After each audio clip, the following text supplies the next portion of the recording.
Good morning friend, Jai Jagannath. Welcome to Odisha GK world. इस वीडियो में हमने डिस्कस करने वाले हैं जीके के साइंस के टॉप एमसीक्यू को हमने डिस्कस करेंगे। मोस्ट इम्पोर्टेंट एमसीक्यू हमने इसी चैनल में daily current affair and important GK discuss करते रहते हैं। एंड इसी वीडियो में अभी हमने जीके के टॉप एमसीक्यू को हमने डिस्कस करने वाले हैं, साइंस के एमसीक्यू। आपके सामने ये रहा पहला क्वेश्चन एंड इम्पोर्टेंट क्वेश्चन है।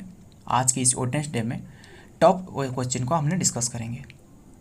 Bones of a human become weak in old age due to the deficiency of which of the following.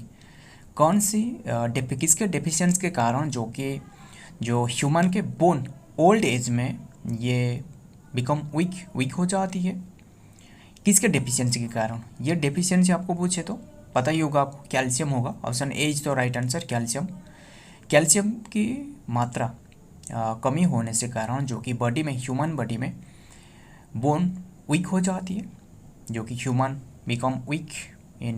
Bone become weak in old age due to the deficiency of calcium deficiency के कारण ये होती है। And ये जो हमारा bone and जो teeth जो कि बने होती है कैल्शियम से बनते हैं। याद रखें, ह्यूमन बीइंग की बोन एंड जो टीथ। एंड सबसे हार्डेस्ट पार्ट आपको पूछे तो जो कि टीथ होगा, टीथ की जो एनामेल पार्ट रहे वही जो कि सबसे हार्डेस्ट पार्ट है, याद रखिएगा। एंड सबसे लॉन्गेस्ट बोन आपको पूछे तो थाई होगा।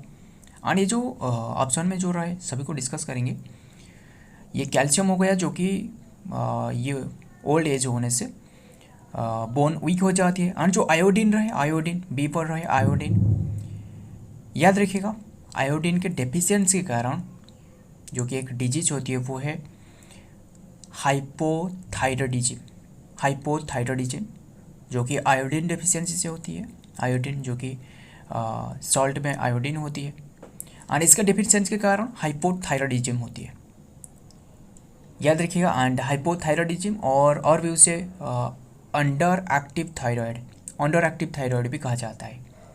इसके कारण जो कि सीवियर टायर्डनेस देखने को मिलता है, टायर्डनेस फीलिंग होती है, कोल्ड एंड वेट गेन भी हो जाती है। वेट गेन कोल्ड टायर्डनेस ऐसे देखने को मिलता है। और इससे गॉइटर भी कहा जाता है, गॉइटर भी कहा जाता है। किससे? ये जो कि आयोडीन डेफिशिएंसी के कारण गॉइटर देखने को मिलता है। आपको ऐसे भी ऑप्शन देखने को मिलेगा कि गॉइटर हो सकता है, ऑप्शन में हो सकता है, और गॉइटर भी आंसर होगा। गॉइटर, हाइपोथायरॉयडिज्म या फिर अंडर एक्टिव थायराइड या फिर गॉइटर। एंड जो आयरन डेफिशिएंसी के कारण ऑप्शन सी पर है आयरन डेफिशिएंसी, ये है अनेमिया, ब्लड में होती है आयरन। एंड अनेमिया जो कि आयरन डेफिशिएंसी के कारण अनेमिया होती है। एंड जो मैग्नीशियम डेफिशिएंसी के कारण ऑप्शन डी पर जो रहे मैग्नीशियम डेफिशिएंसी के कारण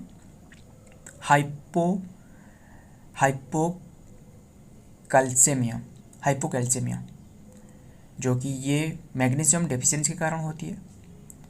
एंड याद रखिएगा। एंड ये जो मैग्नीशियम डेफिशिएंसी के कारण ये जो हाइपोकैल्सेमिया होती है, ये जो कि कार्डियक एंड न्यूरोलॉजिकल, याद रखिएगा, इसे अफेक्ट करती है, अफेक्ट पहुंचाती है। सो याद रखिएगा, ये मैग्नीशियम डेफिशिएंसी के कारण जो कि हाइपोकैल्सेमिया या फिर याद रखिएगा कार्डियक एंड न्यूरोलॉजिकल इसका प्रॉब्लम भी देखने को मिलता है। बढ़ते हैं आगे। Number 2, bone contain which type of salt.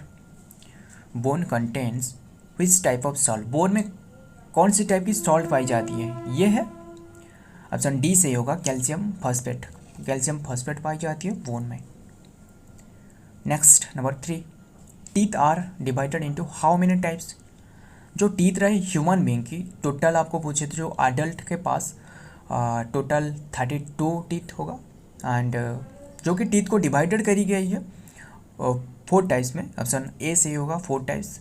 Teeth को डिवाइडेड करी गई है 4 टाइप्स में। एंड 4 टाइप्स आपको पूछे तो कौन सी होगा? एक तो इंसीजर हो गया, 1 पर इंसीजर हो गया। एंड 2 है canine and 3 premolar and 4 पर मोलर।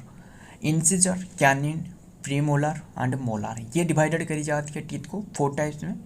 टोटल 32 टीथ रहे। एंड इंसिजर की बात करें तो ये इंसिजर 8 रहे।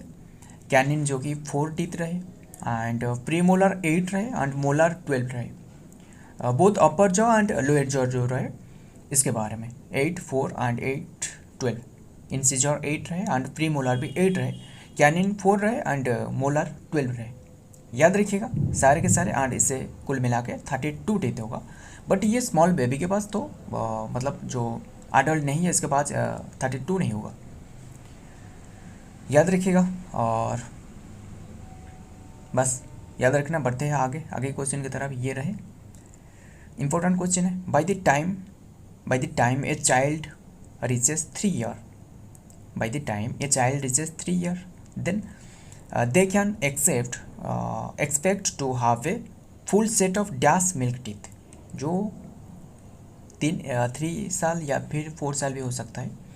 इसके पास कितने की मिल्क टीथ होती है? मिल्क टीथ कितनी की होती है? ये है 20। अच्छा डी से होगा 20 मिल्क टीथ होती है। टोटलिटी आपको पूछे तो 32 होगा, बट मिल्क टीथ जो चाइल्ड के पास बेबी के पास होती है ये है 20 मिल्क टीथ होती है। एंड टीथ को तो डिवाइडेड करी गई 4 टाइप्स में, incisor, canines, premolar and molar. And सबसे यही टीथ जो कि सबसे हार्डेस्ट पार्ट है ह्यूमन बॉडी की, जो कि हार्डेस्ट पार्ट है टीथ की जो एनामेल है। याद रखिएगा। आगे बढ़ते हैं। Number 5, strongest bone of our body is found in strongest bone of our body is found in कौन सी प्लेस में? जो स्ट्रॉन्गेस्ट बोन, सबसे स्ट्रॉन्गेस्ट बोन पाई जाती है कौन सी प्लेस में? ये तो जॉ होगा। Option A is the right answer. Jaw, option में से जॉ होगा। एंड याद रखिए टीथ का एनामेल सबसे स्ट्रॉन्गेस्ट है।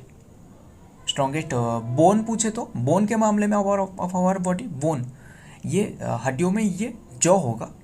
ऑप्शन ए से होगा। बट ये सबसे हार्डेस्ट पार्ट पूछे तो ये टीथ होगा, एनामेल। याद रखिएगा। एंड सबसे आपको लॉन्गेस्ट बोन पूछे तो याद रखिएगा, ये जो ऑप्शन सी पे दिख रहे हो ना, ये सबसे लॉन्गेस्ट बोन है फीमर जो कि सबसे लॉन्गेस्ट बोन है। एंड ये जो कि थाई बोन है, थाई में पाई जाती है ह्यूमन बॉडी की।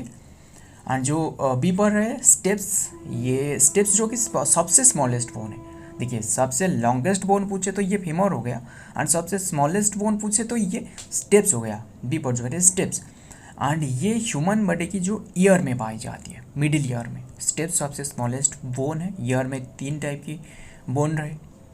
हमने इसके बारे में पूरी डिटेल भी डिस्कस की है, और ये क्वेश्चन रहे तो हमने और भी डिस्कस कर लेंगे। ये स्टेप्स जो कि सबसे स्मॉलेस्ट बोन हो गया, एंड सबसे लॉन्गेस्ट बोन पूछे तो फीमर हो गया जो सबसे स्ट्रॉन्गेस्ट बोन है। और जो डी पर है फिबुला ये लेग बोन में पाई जाती है, लेग बोन। लेग में 2 टाइप की बोन रहे। आपको लेग में पूछे तो लेग में 2 टाइप की बोन पाई जाती है। एक तो रहे अपर लेग बोन, एंड एक रहे लोअर लेग बोन पाई जाती है। जो कि अपर लेग में जो कि जो फिबुला है ना, ये जो कि लोअर लेग है, स्मॉलेस्ट है, एंड लोअर लेग में पाई जाती है फिबुला। और एक रहे टिबिया, ये जो कि लेग में 2 टाइप्स की बोन रहे, अपर लेग एंड लोअर लेग में। फिबुला जो कि स्मॉलेस्ट है, एंड लार्ज आपको पूछे तो ये है टिबिया। आगे बढ़ते हैं। Number 6, muscle to bone joint is known as important है। देखिए muscle to bone joint is known as, इसे क्या कहा जाता है? And bone joint with other bone. देखिए bone joint with other bone, and bone joint with muscle joint with other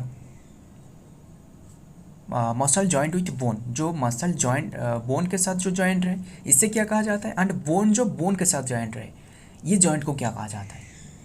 important है। दोनों के बारे में डिफरेंस याद रखिएगा। ये ऑप्शन सी से होगा, tendon. Muscle to bone joint is known as tendon. ये भी स्क्रीन पे देख सकते हो इसका pic. Muscle to bone joint is known as tendon. याद रखिए। And bone joint with other bone आपको पूछे तो ये लिगामेंट होगा। सो याद रखिएगा। आगे बढ़ते हैं। नंबर 7, और ये क्वेश्चन में तो वही रहे, bone joint with other bone through ligament. Option C होगा ligament. Bone joint with other bone is known as ligament. आगे बढ़ते हैं number 8, most of the digestion completed in which part of alimentary canal। Most of the digestion completed in which part of alimentary canal of man. Human body की जो man की most of digestion complete होती है elementary canal कौन C part में। Important है ये, जितना भी क्वेश्चन डिस्कस किया जा रहा है ना सभी के सभी इंपॉर्टेंट है, सभी के सभी एग्जाम ओरिएंटेड है एंड बहुत ही कम समय में डिस्कस की जाती है सभी क्वेश्चन को इसी चैनल में। यही एक खास बात ये है कि ये जितना भी करंट अफेयर डिस्कस की जाती है एंड इम्पोर्टेंट जीके डिस्कस की जाती है बहुत ही कम समय में एंड सिर्फ और सिर्फ इम्पोर्टेंट इन्फॉर्मेशन, और किसी के बारे में भी ये डिस्कस नहीं की जाती है, सिर्फ और सिर्फ इम्पोर्टेंट को डिस्कस की जाती है। एंड ये याद रखिए मोस्ट डाइजेशन कंप्लीटेड होती है जो एलिमेंटरी कैनाल मैन की स्मॉल इंटेस्टाइन में। ऑप्शन बी सही होगा, स्मॉल इंटेस्टाइन याद रखिएगा। और बात रहे स्मॉल इंटेस्टाइन की, जो कि जो डाइजेटिव सिस्टम है ना, ये माउथ टू अनस, माउथ से अनस में एंड होती है, माउथ से स्टार्ट होती है एंड अनस में एंड होती है डाइजेशन, याद रखिएगा। जो कि स्मॉल इंटेस्टाइन एंड इसका लेंथ आपको पूछे तो लेंथ कितनी की होगा, ये शायद नेक्स्ट क्वेश्चन में रहे, देख लेंगे। सो आगे बढ़ते हैं number 9, length of small intestine. वही रहे, लेंथ ऑफ स्मॉल इंटेस्टाइन पूछे तो ये है 22 फीट। 22 फीट ये तो ऑप्शन में नहीं रहे, ये ऑप्शन बी से होगा, 7 मीटर या फिर 22 फीट। याद रखिए ऑप्शन बी इज तो right answer, 7 metre, answer B से होगा 7 मीटर या फिर 22 फीट होगा जो स्मॉल इंटेस्टाइन की लेंथ है। एंड आपको पूरी जो एलिमेंटरी जो कैनाल रहे, पूरी जो एलिमेंटरी कैनाल की लेंथ आपको पूछे तो ये 9 फीट होगा, यानी 30 फीट यानी ये 9 मीटर या फिर 30 फीट होगा जो एलिमेंटरी कैनाल रहे इसका लेंथ। एंड स्मॉल इंटेस्टाइन, जो स्मॉल इंटेस्टाइन रहे, जो स्मॉल इंटेस्टाइन में सबसे most of the digestion complete होती है, मोस्ट डाइजेशन वही स्मॉल इंटेस्टाइन में कंप्लीट होती है। इसका लेंथ आपको पूछे तो 7 मीटर या फिर 22 फीट। एलिमेंटरी कैनाल की लेंथ है 9 फीट या फिर 9 मीटर या फिर 30 फीट। आगे बढ़ते हैं नंबर 10 एंड ये आज के लास्ट क्वेश्चन रहे, इंपॉर्टेंट क्वेश्चन है। Which enzyme helps to digestion, which enzyme helps to digest milk protein. ये एक इम्पोर्टेंट क्वेश्चन है। जो मिल्क प्रोटीन रहे, जो मिल्क प्रोटीन मतलब जो मिल्क प्रोटीन को डाइजेस्ट करने में कौन सी एंजाइम सहायक होती है, ये है rennin. Option D is the right answer, rennin, जो कि मिल्क प्रोटीन को डाइजेस्ट करती है। एंड मिल्क प्रोटीन का नाम आपको पूछे तो ये है मिल्क प्रोटीन का जो नाम है ना, ये है कैसिनोजेन, ये है मिल्क प्रोटीन। एंड ये मिल्क प्रोटीन जो कि ये जो रेनिन है ना, जो कि ये एंजाइम हेल्प करती है ये कैसिनोजेन को डाइजेस्ट करने में। एंड ये पाई जाती है स्मॉल बेबी के पास पाई जाती है, एंड या फिर जो काप रहे इसके पास पाई जाती है। याद रखिएगा मिल्क प्रोटीन को डाइजेस्ट करने के लिए रेनिन एंजाइम सहायक होती है। सो फ्रेंड, ये रहे आज की इंपॉर्टेंट क्वेश्चन। अगर ये वीडियो पसंद आए तो वीडियो को लाइक कर लेना। इसका पीडीएफ आपको नीचे के टेलीग्राम चैनल में मिल जाएगा। मिलता हूँ और एक वीडियो में और एक इंपॉर्टेंट एमसीक्यू के साथ। तब तक के लिए जय हिंद, जय जगन्नाथ।